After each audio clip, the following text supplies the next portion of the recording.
All right, sir, are you Dustin Drake? Yes, ma'am. And Mr. Drake was previously in court. You entered a plea of guilty to driving while intoxicated, third or more. I've received the pre-sentence report. Has everyone had an opportunity to review that report? We have, and we have no objection. Yes, Your Honor, we reviewed it. And there was no agreement. Mr. Lane, you may proceed. Thank you, Your Honor.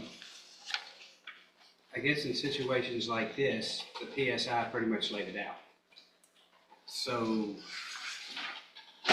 I don't know if Mr. Drake can be any more sincere than he was. I think the PSI officer got that from him. Most of his allegations were DWIs. After this allegation, we know he entered treatment. He went through almost 18 months worth of treatment. He stayed sober. He's gainfully employed. He's moving forward. He knows that the court has a tough decision.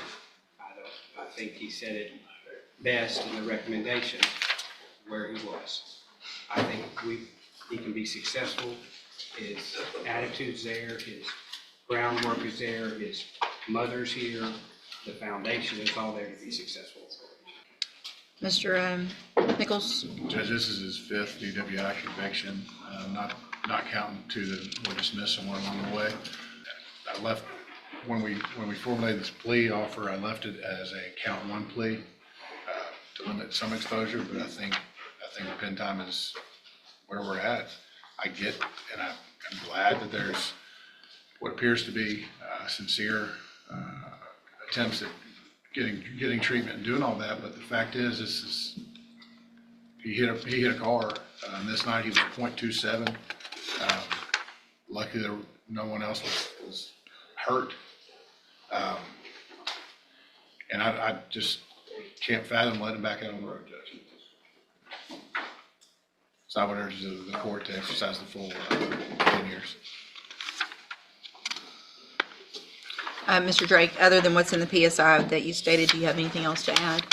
No, I just, I really apologize for what I did. I know it was wrong. I am an alcoholic, and I do believe I can finish the probation. I'm not gonna sit here and make excuses for my actions because there are none. My record speaks for itself. I'm embarrassed and ashamed. And I appreciate that, and I appreciate you not trying to make excuses. And I appreciate that you've gotten treatment. The time for treatment was before your fifth DWI. I agree. You know, you've had every opportunity since, it looks like, 05, 19, 2021, well, 09, then 10. I guess part of what I'm looking at right now is that there was a short probation from Louisiana some years back, 6 months. But other than that, there's never been, you've just gotten time, correct? Yes, ma'am.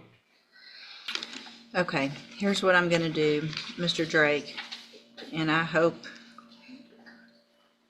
you take advantage of what I'm about to do.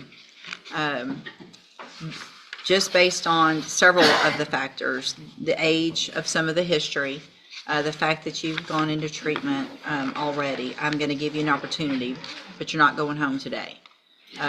So here's what's going to happen. I'm going to find that you entered your plea of guilty freely and voluntarily, find sufficient evidence to find you guilty, and at this time find you guilty. Sentence you to a term of 10 years in prison, but I'm going to probate that. You'll be on probation for 10 years. I'm ordering that you pay a $2,000 fine, and I'm ordering that you follow all of the rules and conditions of probation. The first one of those conditions is that you're going to enter and successfully complete the SafeP program. It's a 6-month in-custody program. It's the longest and best we have, and so at least that gives me some knowledge that you have some further treatment and some long-term treatment. When you're released, you will go through the JCDI program as your outpatient follow-up care, which is an intensive outpatient treatment. You will be required to have an auto ignition interlock device on any vehicle that you drive. I'm also going to order, at least for some amount of time, at the, I don't know how long, but you will be ordered to wear a scram device as well. That is a device that is on your body that shows if there's any alcohol in your body. If there is a positive sip of alcohol, your probation is going to be revoked and you're going to be facing that 10 years that I just gave you. So I didn't give you up to 10 years. I just gave you 10 years in prison. If you violate this probation, don't come in and start negotiation for something less. It's 10 years. Do you understand? So you'll have the scram, the auto ignition, SafeP, JCDI, and any other conditions that probation deems would be important for you to be successful. So this wasn't an agreement. You do have some rights to appeal. I'm handing you the trial court certification. Well, it shows that y'all waived the right to appeal on this. So That's because we did have an agreement. you did have an to go on agreement. Count one, Your Honor. Correct. So you have waived your right to appeal because the state made that concession that they went forward on count one only. I've also handed you the trial court certification or admonishment that shows that that because of the judgment entered against you, you're ineligible to possess a firearm or ammunition. Possession of a firearm or ammunition could lead to charges against you. Firearm is a legal term. You should read the written admonishment I provided you to see what devices qualify as a firearm. If you have questions about the laws that make you ineligible to possess a firearm or ammunition, or about how long that lasts, you can talk with Mr. Lane. Obviously you're going into custody, but I am ordering as a condition of that probation, it's mandatory 10 days upfront time. So you'll get that credit while you're waiting on safety. All right, you can go back with the bailiff. Okay, can I speak from? I'll go run. Yeah, go with the bailiff. Thank you, Your Honor. Yes, sir.